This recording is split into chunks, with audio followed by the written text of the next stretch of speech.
La radio est une imagination. Imagination. La vôtre. Bienvenue sur iRadio 90.3. Salaamaaleykum wa rahmatullahi taala wa barakatuh. Alhamdulillahi rabbil alamin. Alhamdulillahi lazi bi ni'mati tatimu salihat. Mbokk jullit yi, mbokk auditeurs iRadio ñëwaat nañu beneen yoon seen émission bi ñu duppee Mizane fii ci iRadio 90.3.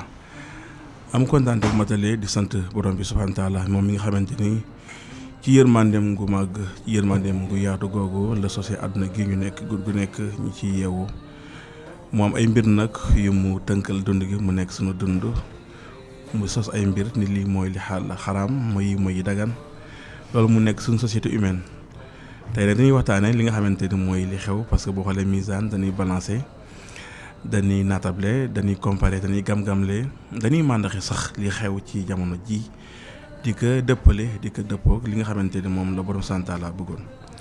seen émission Mizane ni ngeen ko xàmmee ajuma ji gannaaw Cheikh Tahir Fall Pire su paree ci tafsiram bu am solo boobu muy tafsir mawdu'i muy tafsir bu original boo xamante ni du jël benn saar rek nekk ca waaye day jël maana ay di ko wër di ko parcourir mu nekk lu am solo loo xamante ni ñëpp a ngi koy rafetlu Cheikh Tahir Fall mu génn léegi ci émission bi ñu dubbee tafsir Alquran heure bi nag muy heure bi nga xamante ni moom lañ jagleel Oustaz Zakaria Cissé muy ñëw ak ñun ci émission bi ñu duppee Mizane muy émission boo xamante ni émission fiqh la n'est-ce pas émission usul la Oustaz Zakaria nag tey dafa am benn gàllankoor n'est-ce pas dafa am dëj ñu ngi koy jàll ki nga xamante ni ma wàññeeku yàlla yërëm ko xare ko àjjana moo tax comme daara iRadio tamit daara ji yaatu na Cheikh Tahir Fall dañ ko fii kidnappé war encore tey moo ñuy jàppale suñu émission tey Mizane donc seen mbokk Biram Pouy fekk Oustaz Tahir Fall bu Pire ak Birane Cissé ñoo leen tey seen émission bi ñu duppee tey Mizane fii ci iRadio ñu nar a waxtaane nag yi xew nag rawatina ci nag ci semaine bi ñu génn Imam Tahir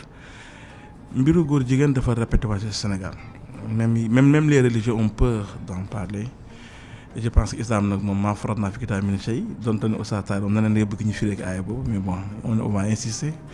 C'est vrai que lui il a l'argument pertinent parce que mooy tafsir on va comme moom dana yàggoon miin jàppee que yàlla bàyyiwul dara ci téere ba jël aaya boobu donte ne moom plus pointu aaya bi leneen lay wax Cheikh Tahir ñu jox la kàddu gi nga nuyoo penc mi laataa ma leen laaj sama première question. alhamdulilah wasalaatu wasalaamu ala rasulillah sayidina muhammadin wa ala alihi wa sahbihi wa mawala xaaj Birame maa ngi lay fay maa ngi nuyu mbooleem auditeur u iRadio particulièrement auditeur Mizane di jaal suñu mbokk suñu xarit suñu doomu ndey suñu mbokk daara al Oustaz Zakaria Cissé al mufti al kabir ci tis woowu di ñaanal aji dem jooju yàlla na ko suñu borom yërëm te jéggal ko te teeru ko ci àjjana di am mbégte nag démb bi passé Zakaria ma kidnappé woon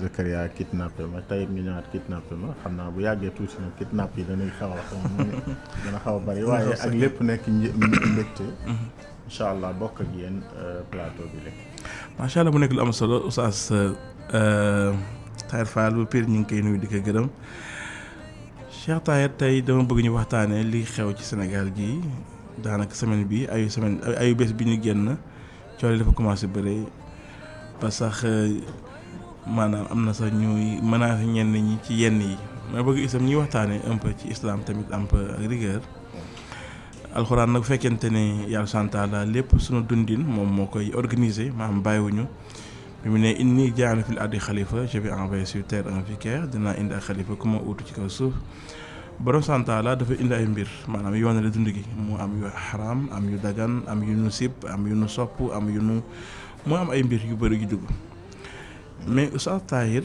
yéen ñu jàngaloon ci ay ahadis yu bëri que bokk na ci màndarga axiru zaman que góor jigéen dafay tasaaroo d'abord li ma bëgg xam mooy ci islam lan lay définir góor jigéen parce que bu ñu xoolee Sénégal wala bu àdduna bi sax góor jigéen baat la bu yaatu mais am na koo xamante ni jëmm ji moo jigéene donte ne jëfu góor lay def am koo xam ne jëmm ji góor na mais day jëf boo xamante ni ay góor ak maanaam bëri na ay définition mais yow bu ma la joxoon benn définition bu simple lan ngay définir bu ne góor jigéen laataay ñëw nag ci àtteem ci islam.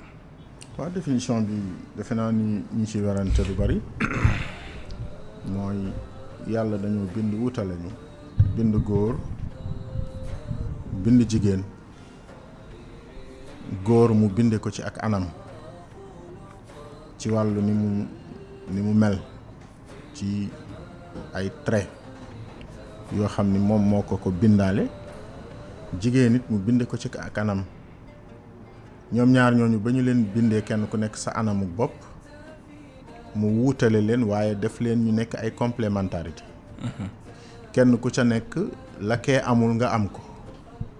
seenuk ànd moom mooy li naturel ci àddina waaye nag bokkuñu. alxuraan waxal boppam ni walaysa zakaru kal untha foofa lay dugg baatu walaysa zakaru kal untha duggul ci góor ak jigéen bokkuñu ay àq déedéet mi ngi dugg ci góor ak jigéen bokkuñu nature. seen profil d'abord. waaw bokkuñu melokaan yàlla bindewu leen aw bindin wu bokk kon su amee ak njaxas ci ñaar yooyu bokkut yaa problème ba fu mu jógee ci yar la ci formation la docteur yi wax nañ ci ay wax yu bari mais ak fu mu mën a jóge su fekkentee ni yëg-yëg bi nekk ci jigéen toxu na dem ci góor wala bi nekk ci góor toxu dem ci jigéen su boobaa njaxas am na problème am na. loolu moom la lislaam tudde ngóor jigéen mooy góor gi nga xam ni mag ñi ci teggin sax daaw ñu ko tudd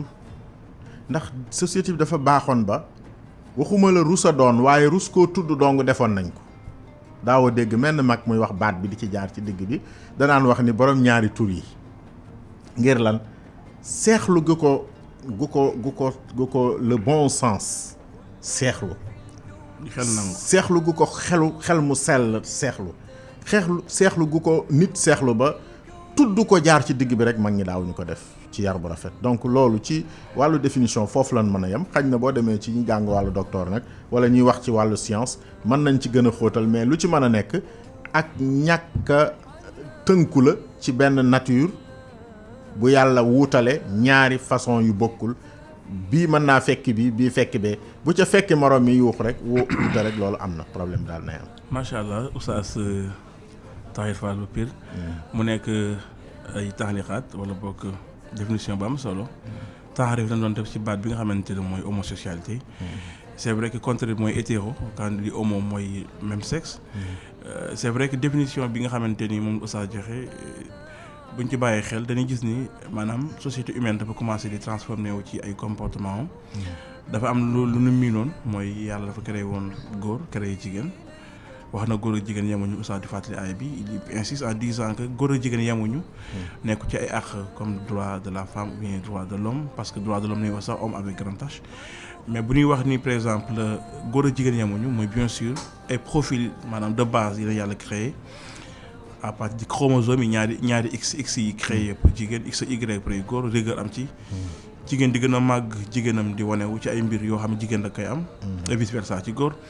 mu nekk ku ne dafa am lu la waajalal ci société bi pour nga bokk muy complémentarité bi Oustaz di wax mais Oustaz léegi complémentarité boobu yàlla créé par défaut maintenant soo ko bëggee jalgati c'est-à-dire ban niveau la jalgati bi am c'est-à-dire je peux plus être un homme donc parce que j'ai envie d'être une femme parce que bu dee tubaab bi loolu am na c'est-à-dire on dit que à partir de 18 ans l'homme peut choisir son sexe bien sûr déviance yi dañuy wax ni qui crée la déviance pourquoi on dit que tu te dévies à qui ou de qui de quoi ci lan ngay wuutee ci lan ngay dëng pourquoi créer dëng ak jub laissons les hommes vivre librement nanu bàyyi nit ñi dund bëgg dundee donc ça bu ñu nekk ci àdduna boobu ce qu'on appelle le citoyen du monde bien vivre ensemble ce qu'on appelle les àq yu bees yi n'est-ce pas maintenant kon bu islam ñëwee nekkaat beneen mbir boo xamante ni bu gën a logique la ak bu gën a am doole léegi kon est-ce que kon nit ki amul droit ci islam changer sexe am maanaam par défaut ni kenn ki ni gëm naa ne man tey jigéen la j'ai envie d'être un homme et ce qui est gën a garaaw aussi mooy techniquement médicalement c'est possible c'est-à-dire nekkatul loo xamante ni lu mënul ne maanaam góor mën a xëy léegi nekk jigéen mën a xëy nekk góor parce que xam nañu nan lay góor nekkee góor xam nañu chromosome ni muy fonctionner xam nañu par exemple yenn produit wala bokk yenn hormone nañuy changé gis ngeen ni progestérone su bëri si li tax jigéen nekk jigéen parce que progestérone moo bëri ce qu'on appelle l'hormone de la maternité les oestrogènes n'est-ce pas ñu xam que am na bu ñu la ko injecté léegi en tant que góor nga am ween comme jigéen donc c'est possible médicalement léegi yenn gàllankoor la islam teg pour loolu ak boog lan moo tax nit ki warul def loolu ay texte la wala lan mooy àtte loolu. waaw li tax laaj bu am solo la bu xóot la. yàlla suñu borom dafa bind àddina bind ko ci aw melokaan. melokaan woowu ñun bu ñu nekkee ay jullit bokk na ci liñ ko war a nangul. mooy al imaanu bil qadar. mooy gëm ni yàlla tërale. ok accepter le choix divin. waaw le choix divin. le choix divin moo naan Birame Pouye góor lay doon. ok le choix divin moo naan Nogay Njaay mi jigéen lay doon. ok loolu tëralinu suñ borom la. ñun dañoo dugg ci biir loolu waaye créé wuñ ko. donc on subit. Pas subit mais on accepte. Sauf si on dit on subit dafay mel ni dafa metti wala mu naqari. mais on accepte parce que jullit lañu gëm nañu. du ma wax jullit lañu mais gëm ay croyants lañu. ak diine joo mën a gëm loolu mi ngi ci biir. ñaareel bi mooy la possibilité maanaam li science joxe ba ñu mën koo def tey du argument. nangam mën na nekk. dafa mel ni nga noon tey sa kër gi nga tabax mën naa defe pexe ba xaalis ba nga denc sa kër ma def pexe ba génne ko indi ko fii te du ma jaar ci yoon yu traditionnel ya nit daan jaar di sàcc mais am naa pexe yoo xam ne danaa def samay kalma ñangaan ba jël sa xaalis est-ce que man boobu ma am dana ma jox sañ-sañu def jëf jooju déedéet man bi ak sañ-sañ bokkul. nit mën na am lu mu def ci jamono lu bari waaye amu ci sañ-sañ am na lu bari lu mu mën a def ci jamono am na ci sañ-sañ am na lu bari lu muy def ci jamono loo xam ni la taxoon yàlla may ko da ko fi ni ñukki wuti la neen. médecine dafa ñëwoon pour jigéen ji maanaam jigéen ji nekk jigéen te jigéenam feeñul. masala góor gi nekk góor te ngóoram feeñul. am na ay problème yoo xam ni boo demee ci gynécologue yi mën nañ la ko expliquer ci jigéen ak ngóor loolu lu ñuy jàng la mais pas pour transformer àddina bi ni mu tëddee nga defee ko noonu benn ñaareel bi loolu ñuy wax choix ce n'est pas un choix. góor gu nekk góor di yëgu ngóora doo choisir nekk jigéen ju nekk jigéen di yëg ak jigéen doo choisir nekk jigéen xam nga lan moo fi am àddina bu ñu dénaturé bu ñu soppi ba li ñuy wax inqilaabul at-tabaa'i xam nga bari na ñu jàngaat tuuti alxuraan. alxuraan bu seytaane yàlla di melal seytaane nee na zayyana lahumu shaytaanu a'maalahum dafay fekk mbir embellir yoo xam ni waa embellir dafa fekkoon mbir moomu rafetut le bon sens nanguwu ko nit ci nature am ni ko yàlla bindee ca na mel rafetul mais manœuvrer ko ba mu rafet wala fekk loo xam ni dafa rafetoon ñu di ko manœuvrer ba mu ñaaw loolu la seytaane di def loolu nag bu ko seytaane day réussir mooy day fekk loo xam ni du àq du choix wu nit mais dana dugal ci nit culture ak doxin ak benn xeetu liberté ak benn xeetu ay goût yu extraordinaire parce que nit aussi dafa bëgg lu extraordinaire. ok nit. macha allah dafa bëgg lu extraordinaire maanaam boo gisee xale yi di jël ay ñool ak yooyu découverte la. dañ bëgg nekk quoi. dañ bëgg def lu extraordinaire def lu extraordinaire doon moo leen di yóbbu ci goût yu bees yoo xam ni du goût yu normal mais seytaane moo koy créer defal leen ko ñu mën ko def ñu ni kon dafa war a poser problème juridique. ça Tahir am na solo li ngay wax mais li ma jaaxal mooy. bu yoon saa sana waxee ni axiru zaman njaalo dafay tasaaroo ba sax ka gën baax sa nit ña mooy kay gis kay njaaloo mu leen bu leen ko defee fii dafa leen làqu leen defee ka feneen mu bokk ci mu ne bokk na ci mandarga axiru zaman que góor jigéen dafay tasaaroo c'est-à-dire pourquoi ñu prédire que comme si c'est-à-dire loolu ce serait xoolal en fait pourquoi ñu prédire que ni dafay ñëw donc lii ñëw c'est juste pour montrer que yow ma xam mi ngi ñëw wala boog c'était pour prévenir que nit ñi daan egg fi ci déviance ban lecture ngay def c'est-à-dire moi naturellement su ma jàngi benn xadis ñu ne ma bokk na ci mandarga axiru zaman di góor jigéen day tasaaroo njaalo day tasaaroo je fais la remarque dafa tasaaroo bon la lecture normale je vais dire d'accord dafa tasaaroo parce que waxoon nañ ko léegi est-ce que c'est la bonne lecture ou bien lan mooy bonne lecture bi xam nga dafa am li ñuy tuddee iraada shar'iyya wala tasri'iyya am lu ñuy tuddee iraada takwiniyya muy kawniya li nga xam ni day am te dogalub suñu borom la yonent bi nettali ko loolu dafay dugg ci kawniyaat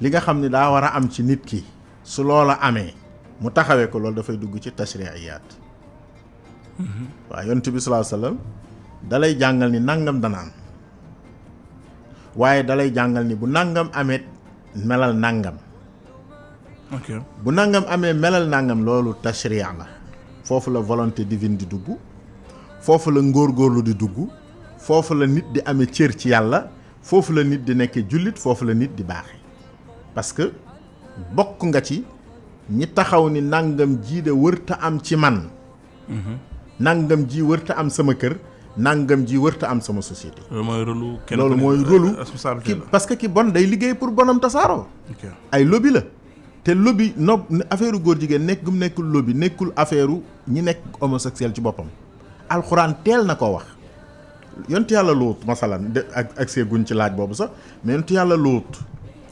bi ngóor jigéenu jamonoom dëkkam ba taxoon ñu tudde ko yontu yàlla Luut dee def lañ doon def yàlla di leen nattu ca malaayika yooyu soxnas boppam moom xam nga jigéen la donc dugg na ci lobby bi nekkoon koo xam ni moom moo doon xeexal droit wu homosexuel yooyu. kon bu ma déggee souvent homosexuel yi jigéen moo leen nekk ci ginnaaw.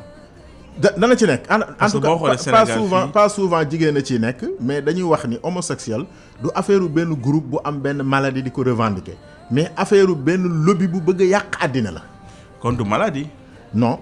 d'accord donc kon on va. affaire benn groupe bu saytaane nekk seen gannaaw di leen manipuler ñu bëgg a yàq àddina safaane ko ci façon boo xam ni na mu tëddee woon moom àddina du ko tëddee loolu moo tax yàlla yebal ab yonent yàlla du yebal ab yonent pour faj ab feebar.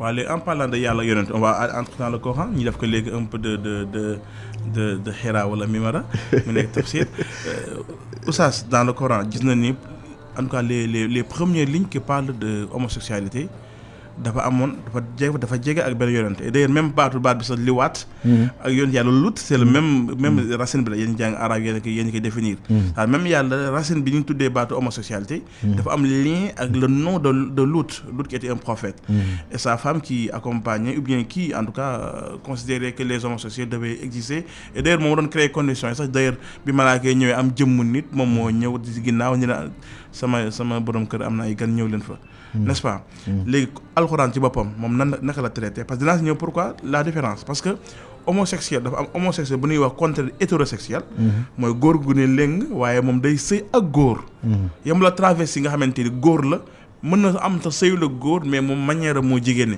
ay sama caamin lay wax ak ay wax yu bizarre yooyu mais mën na am sa égo ak sexuel bi nga gis koo xamante ni góor la mën na am sa maître kung fu la wala maître karaté la am doole wala directeur la nekk góor gu ñu léng ba pare moom day sëy góor donte ne am na jabaram donc mu am différence bi alxuraan moom lan la wax moom ci loolu yëpp alxuraan li mu ci wax bari na wax na ko ci ay barab yu bari mais danaa la indil benn barab pour misaal boo demee ci suratul Araf yàlla dafay tudd ay yonent commencé ci yonent yàlla Huud ni wa ila aadin axaahum huudan qaala yaa qawmi abudu llaha wa ila aadin axaahum huudan li ma bëgg a indi foofu tey mooy qaala yaa qawmi mu demaat ca kanam ni wa ila thamuuda axaahum saalihan daal di niwaat qaala yaa qawmi ñëw ci luut daan ni wa luutan id qaala li qawmihi pare ci luut demaat ci madyana di delluwaat ni wa ila madyana axaahum shuayban ok lan nga bëgg jàngal foofu waaw jërëjëf j'avoue que j'ai jamais fait cette remarque waaw léegi ubbil kaamil bi rek nga xool ko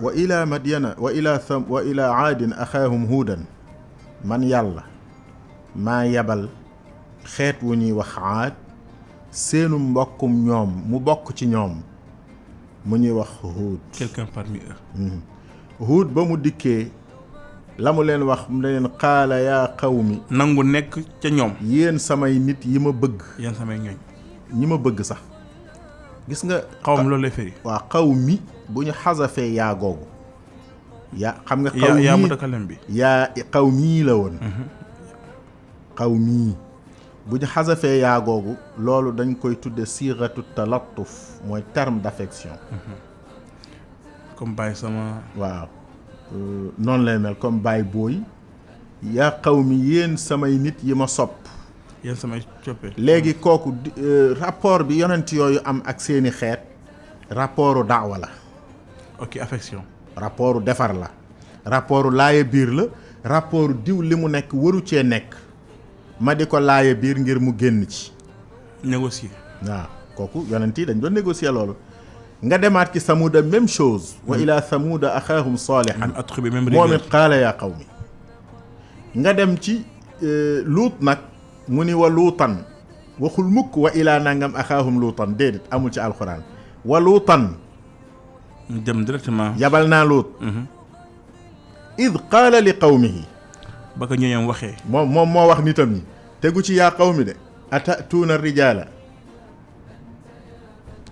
dégg naa la dégg nga atatuuna alfaxishata ma sabaqakum biha min ahadin min alaalamin innakum la tatuuna rijaala shahwatan min duni nisa yéen ndax da ngeen di def ñaawteef boo xam ni kenn mësu leen cee jiitu voilà man loolu mos gën a yéem aaya bi parce que aaya bi foofu day wane ni yàlla lu mu waxee mooy ñooñ ñoo ko njëkk def ci kaw suuf ñoom ñoo ko commencé et d'ailleurs d'où le nom d'ailleurs. donc c'est un phénomène c'est pas une nature c'est pas une nature donc l'espèce humaine a existé sans loolu exister su fekkente ni woon c'est une nature kon dafay nekk ci biir société humaine depuis aadama ci évolution bi mais su fekkee nag benn société moo am benn groupe ñëw teel na ñëw mais benn groupe ñëw fent ko créer ay lobby sàmm ko am ci ay objectif def ko su boobaa dañuy wax ni c'est un phénomène de société ok donc l'homosexualité c'est un phénomène de société maa sabaq mais li am li tax ma indi bala maa indi wax ji ma indi waxin wi ba noppi dafay wax ni Luut dafay déclarer guerre te yonent yële déclaré wuñu guerre. ñi di négocier kii moom di menacé doon déclaré guerre. c'est-à-dire yàlla négocié wut maanaam résultat loolu pour jukki ndax nature émission bi xëy na duñ may lu bari. résultat loolu mooy yàlla négocié wut ak homosexuel. yàlla waarul homosexuel. ñoom dañ leen war a isoler ci société bi. bokkul ci yàlla lii ñaawteef la woo xam ni warul nekk ci société bi xam nga nit ki dana nekk koo xam ni. dafay jël alalu jàmbur Shuayb bi mu demee ci kanam tuuti ñoom ña fa nekkoon ña mu doon waxal. imaam maa lay dagg xam naa damay ubbi antenne bi am naa waxtu baa ngi dem parce que bu ma ko toppee di nga def tafsir am na solo trop tànkee tafsir macha allah ñi ngi fàttaliku mbokk auditeur i rajo tey yéen di seen Mizane version Oustaz Tahir Fall c'est vrai que lui il est un peu coranique on sent vraiment les détails yi mu koy préciser donc mën nañu jokkoo ak ñun si numéro bi nga xamante ne mooy numéro de serveur bi 88 628 38 38 88 628 38 30 mooy bu mu jokkoo ngir bokk seen émission Mizane te ñuy waxtaana ci phénomène de société yi imaam wax day doon ko définir bokk na ci li nga xamante ne mooy feebaru góor jigéen boo ko aimé la définition d'alors bi ci wala fi amoon doon wax ñaari tur yi Oustaz am nañu premier auditeur ñuy jël ko di fàttaliku Birane Cissé mu nekk teg na asalaamaaleykum.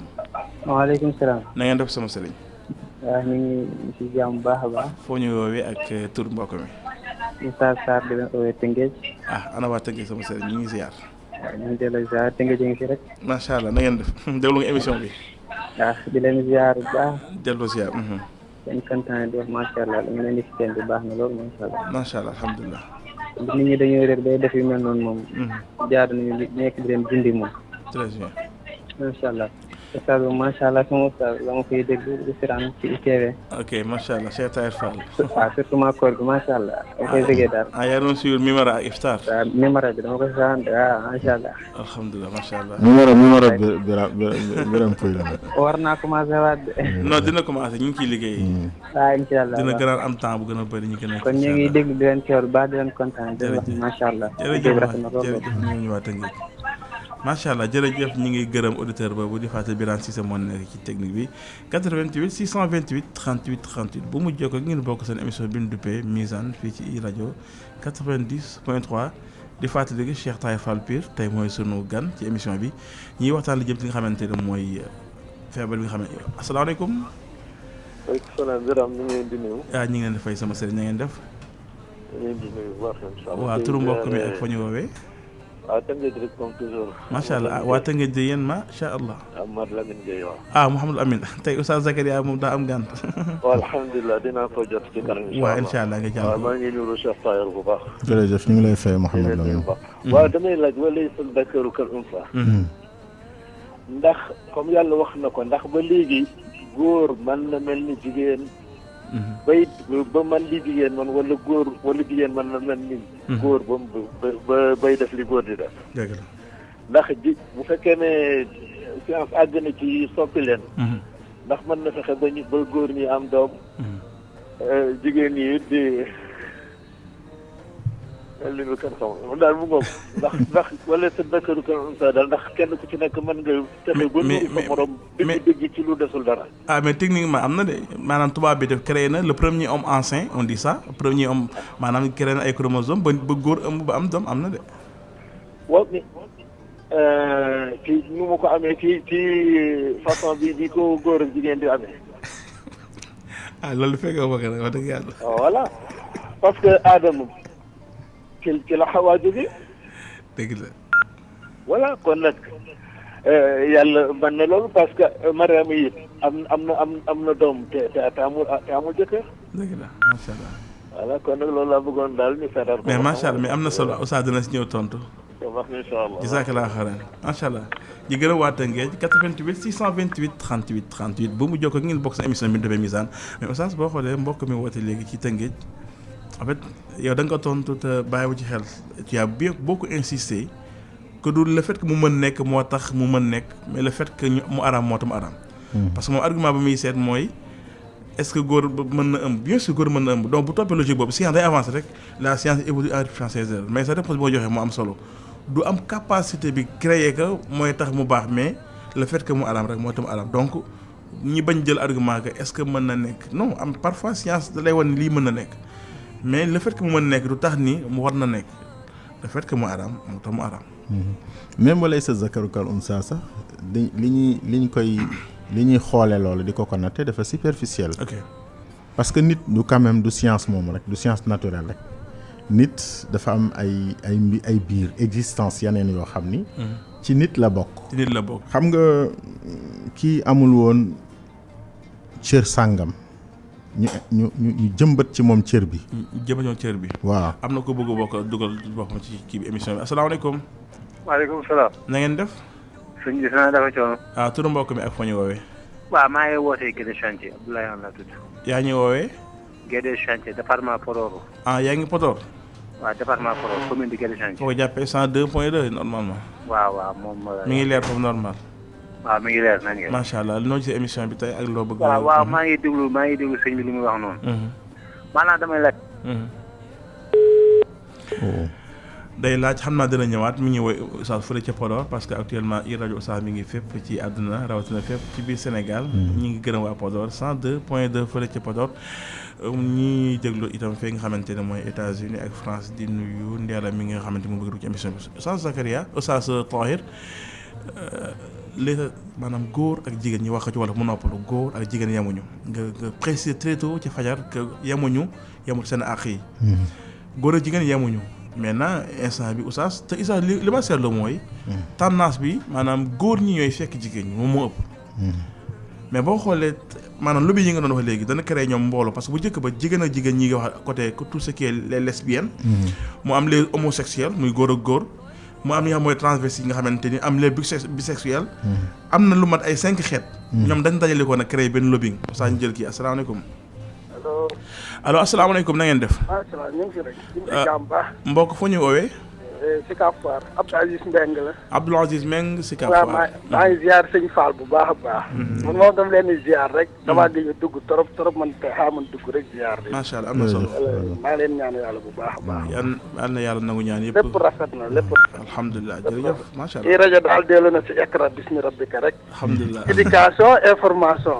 macha allah ak enseignement wax dëgg yàlla. alhamdulilah am na solo macha allah.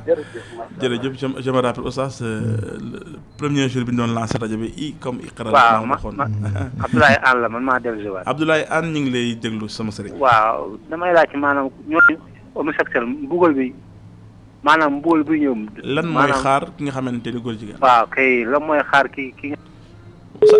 Oustaz dina si ñëw macha allah Oustaz dina si ñëw incha allah asalaamaaleykum allo waaw xam naa ko mi ngi ñëwaat Oustaz 88 628 38 38 ngeen bokk seen émission bi ñu duppee Mizane fii ci iRadio 90.3 tey nag ñuy waxtaane ci wàllu feebar phénomène de société yi am nga xamante nit ñi yenn saa yi dañuy topp seen yoon Oustaz mi ngi koy préciser sànq nee na seytaane moo leen di embellir rafetal leen ko ba mu mel ne lu baax ba léegi jeunes yi Oustaz léegi yi ñuy sol dafay seere ñu koy wax près du corps da ngay gis benn kilifa naan la na gën a jege corps près du corps léegi xale yi booy xale sa doom sax soo ko jëndal yére da ngay wër ba sonn xale ay pion la ñuy sol ce qui est démontré que li ëpp ñuy jaay yére yi mooy ñi nga xamante ni ci maanaam côté mode souvent li rafet mooy li jigéen ñi ba xale yi jigéen ñi daanaka ñoom dañuy wax li na doon sol yëpp góor ñi sol nañ ko même couleur yi bu njëkk ba yenn couleur dañ ko miinaloon jigéen donte couleur dëkkul fenn mais léegi góor ñi lépp nañu jël ñu jël auditeur ba asalaamaaleykum.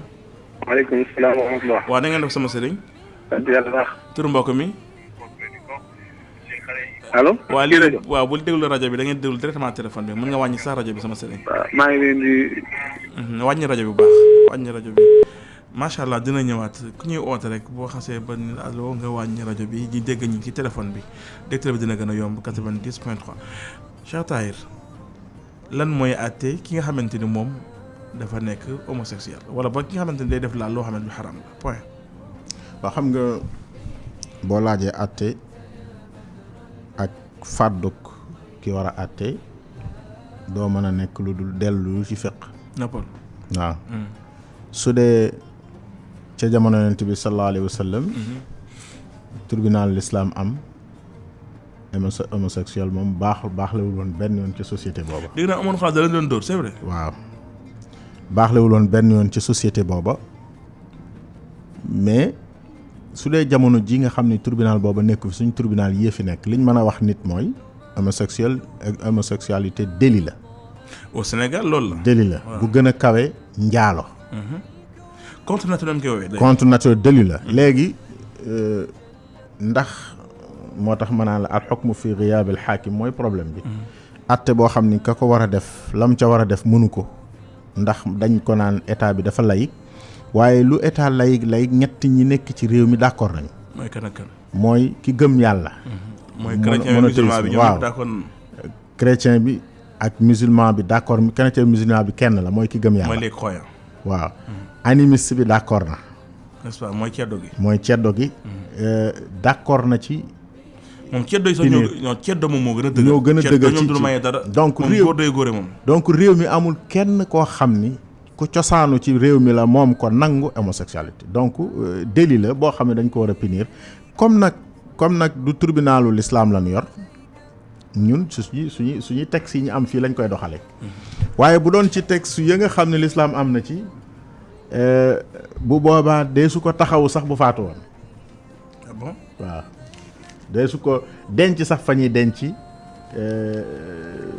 mais kon Oustaz li ñuy wax bu góor jigéen génn àdduna dañ ko war a boole ay xale yi gën a doyee di ñu diri ko sànq ci àll ba. pas boole ak doyee dañu bañ ñu cautionner jëf jamu doon jëf par un imam parce que imam bi. day valider.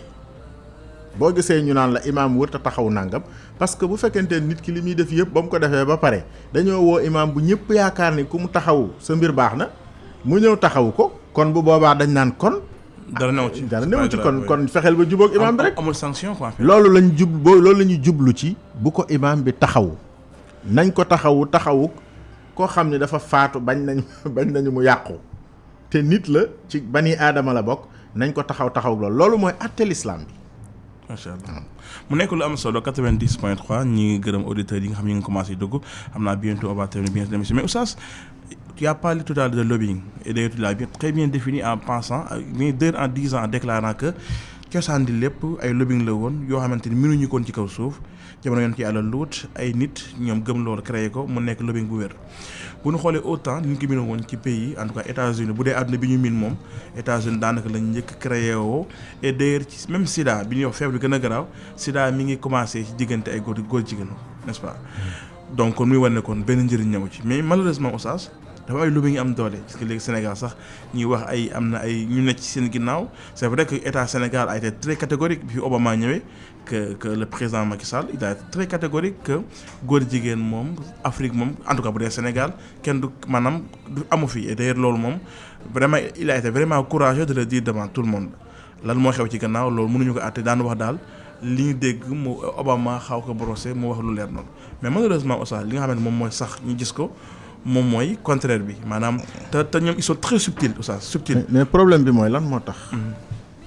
ñuy tontu Obama loolu lan moo tax Obama di plaider loolu.